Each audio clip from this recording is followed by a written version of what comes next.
Hey, what's going on, guys? Welcome back to my channel.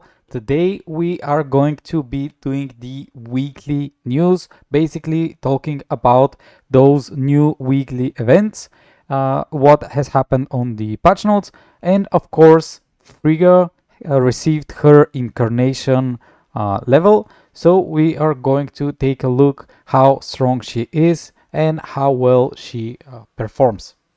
So without further ado, let's get straight into this video. So we are going to actually start with Frigga because I have a few things in mind. How to collect her on the creators Befall. This is a very common event. You can click over here on the second tab and you will see this animation. You will see an animation usually if it's the first time you are clicking throughout the different levels, but over here you can just freely claim Frigga and now you will be having her own. So the Frigga, if you are a beginning player, if you just started playing the game or you very recently started playing the game, this angel is not a main DPS angel in my opinion. I still do believe that going for Himiko, Lucifer or Frigga or Freya, sorry, will be your better option to go. Frigga is, in my opinion, more or less used in PvP because she is a crowd controlling and debuffing angel. So basically when you want to use her, that is when you have a tougher opponent that you want to debuff, and I don't think Frigga will be helping you to push PvE that much, because at some point on PvE you are going to use so many supports that you're just over buffing your main DPS to one-shot the enemy. Of course, I might be wrong. I haven't experienced this on my own, but from what I've seen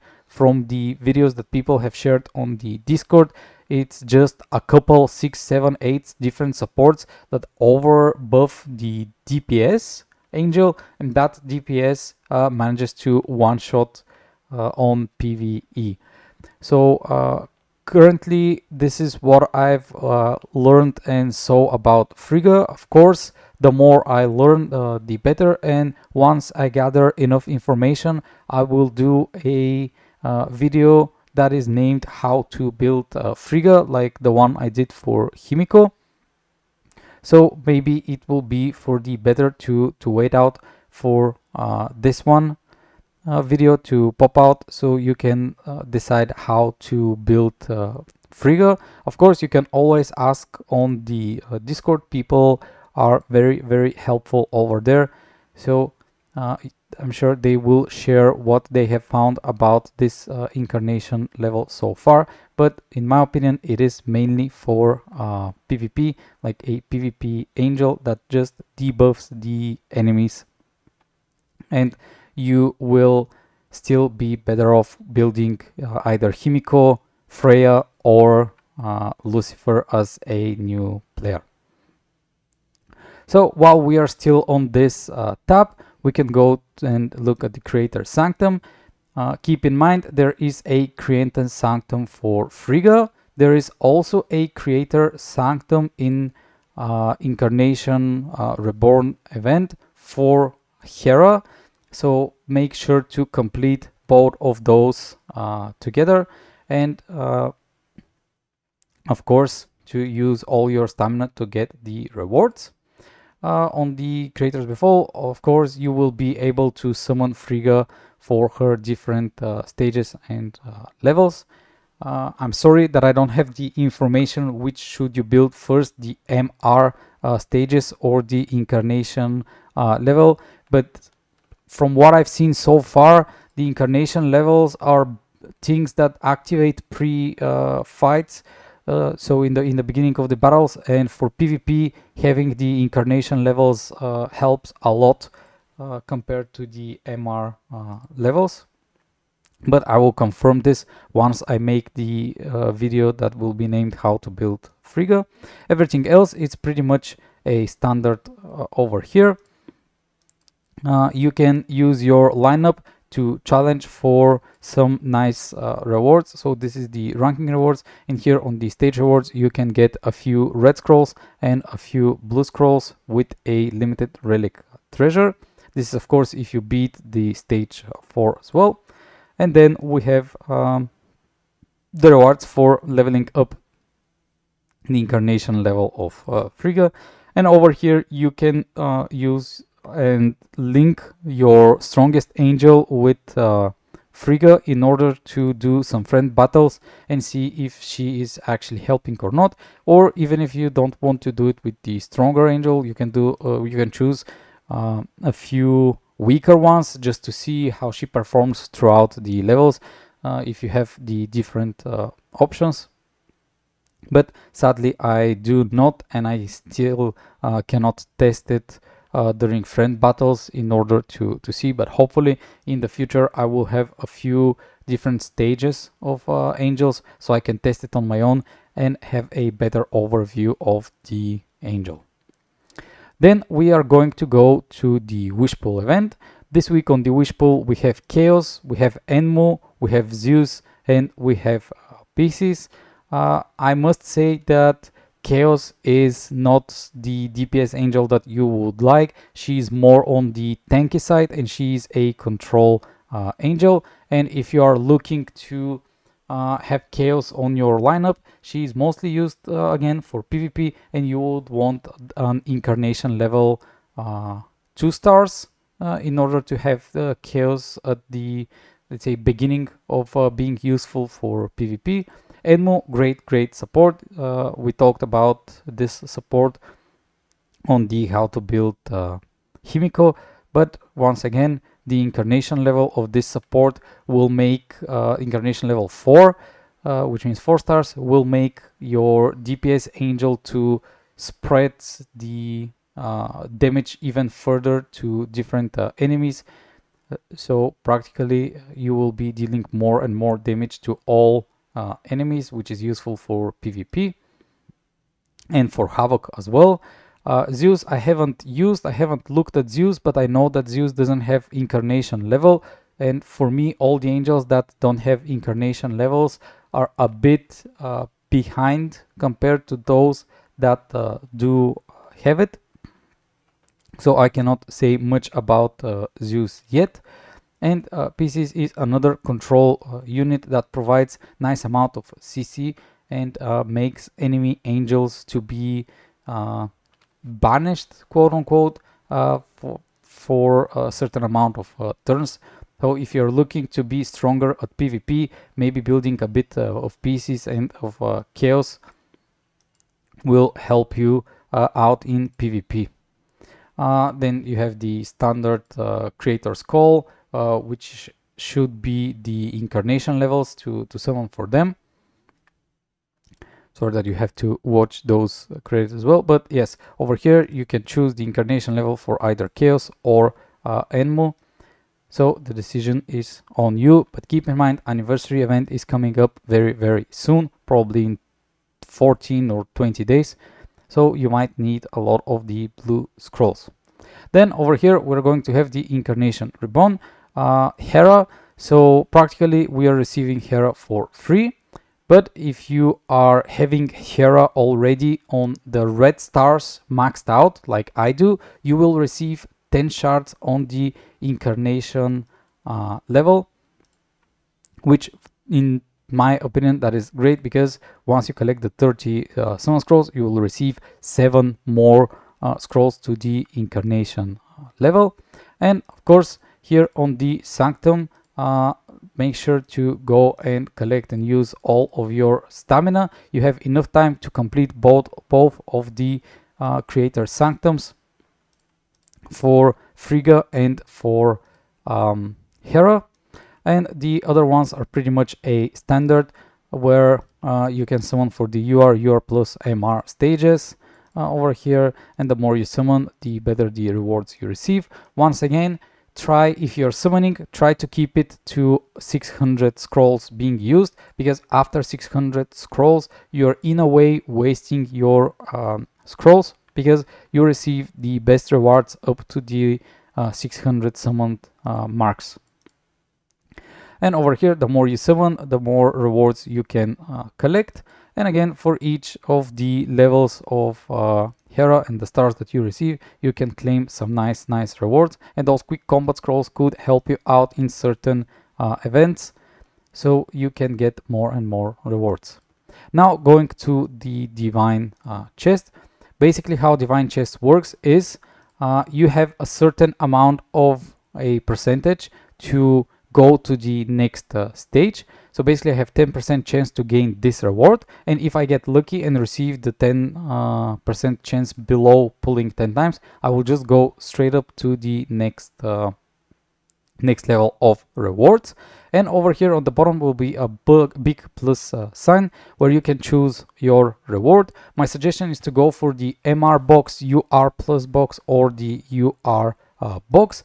And sadly, as a free to play, the maximum amount of summons, I think it's 45 if you buy those 30 over here with diamonds, like I always do.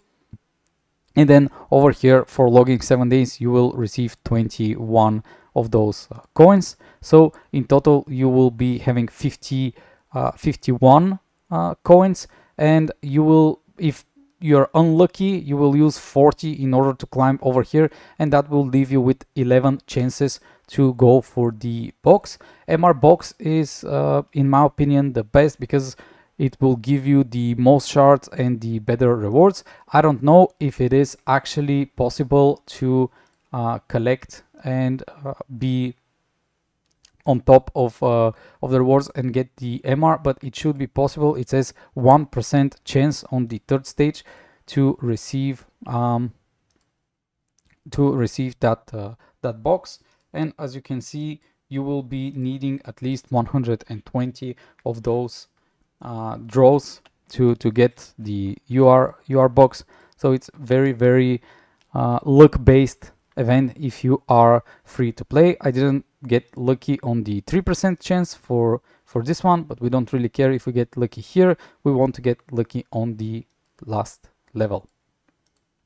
Then we have the Weekend Bliss. You just collect your free rewards over here. You go to the quiz, you do the quiz, and you will receive another 500 to 600 diamonds, depending on how many answers you get correct and how many answers you give wrong.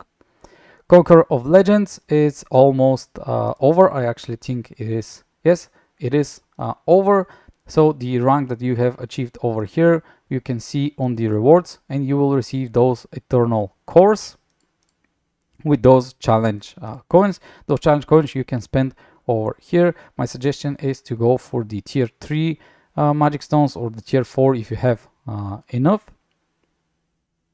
And those cores we use for the Eternal Vault. On the Eternal Vault, you want those cards, those shards over here, and you want to max it out as fast as possible. And after that, you can either go for the Forging Fire or for the Reliquary Forging Scrolls, depending on what you need more.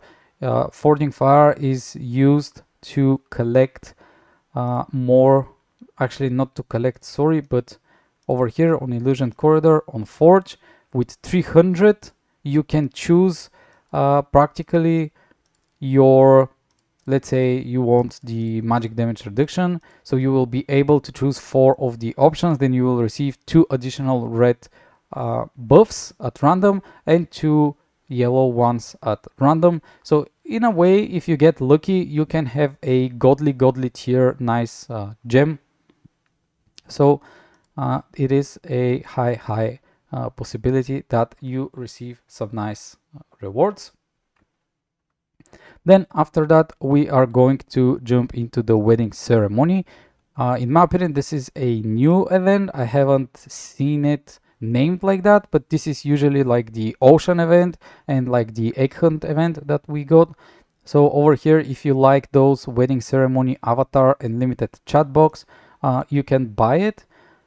You will receive some nice amount of blue scrolls on top of that as well.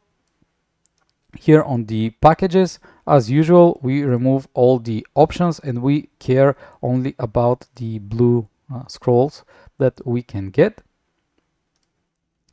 And lastly, if you are currently summoning on the event, you will be receiving those bouquets, which we exchange over here for the blue scrolls. Then it's the daily gift. I've talked many times. You just collect the dice. This is something that is always ongoing, and you just push it further to the max stage. After that, we have the Desert Mystery. Over here, you are going to claim your pickaxes and bombs. If you want, you can buy more pickaxes and bombs. And over here on quest, we are going to claim our additional pickaxes. My strategy for over here is that I use the pickaxe and I try to go to the bottom as fast as possible. Basically, on the rewards preview, you can see if you are hitting the diamond, there is 4% chance that you are going to get a blue scroll, but hitting a diamond will require you to use pickaxe two times. Sometimes you will receive some nice additional rewards, but yeah, usually what I do is I try to dig as further as possible, and sometimes I will use a diamond when it hit a bomb when it hits two diamonds, 3 or 4 diamonds near each other. But our goal is to push as further as possible, and if we have nearby those lava blocks, we are going to go for them, but this one seems too far away from me. Usually I go for it if it's on the nearby tiles like this one. And here for the exchanges, when it comes to diamonds, I always exchange the ones for diamonds, but I don't really buy, so I will just push it twice and it will unlock. You can see a lot of rewards. Once we have a fight, I can just see how my angels are arranged, and then I will do the challenge. Those bosses are nice. We receive some nice loot, and after that I try to push even further. We are trying to get mining 600, and then on the shop what you want to buy is usually those how they call it, those cards, and they are shards respectively, so you can max it out. If you have already maxed it out, then you can go for the chest with the shards in order to max out the other ones, but we go for the cards only after we have bought those 20 blue scrolls. So once you farm 600 coins, you buy the blue scrolls, and then you can focus on those cards on the top. This is going to be regarding the desert mystery. Now Celestial Party is running over, and then we're going to go to the popular event, but this time we have the special shop. This usually comes at the last week of the month, and over here you're free to buy whatever you want, but in my opinion the best options to buy are those SSR plus chests and the red scrolls. Everything else at some point or through AFK farming you will receive enough, so for sure buy those two, and actually the relic ones if you have the diamonds. Personally, I don't think that the training ones, the gems, those artifact powers, the platinum training on top of it, the wish amulets are that great, but if you have the extra diamonds you can always buy it. Myself, I am currently buying almost all of the shop, so I do buy, actually let me buy everything so you know what I usually buy. I do get those SSR relic chests always, because when I gather 10 of them I can convert them to an SSR plus chest. And since I am trying to make my angels level 400, I am currently buying those holy cores for 5 hours, and I am struggling with essences, so I do buy those as well. Usually once I max out my angels, on that matter, I will stop buying it. On training, I'm doing more than better. And the orange attire, this is basically a free orange piece, so I'm going to buy it. Currently, this is what I buy, and because those trainings I don't need any anymore. And we have the smelting event, which gives us double points for smelting. What I do in order to receive more amount of those smelt points, basically whenever I receive the yellow gear, I would put it onto my angels that I don't use. As you can see over here, all of my angels have equipped yellow gear that I don't need. So I would start equipping it one by one and then smelt it only during those events in order to receive more points. Limited summon, nothing special over here for this week, just the standard things.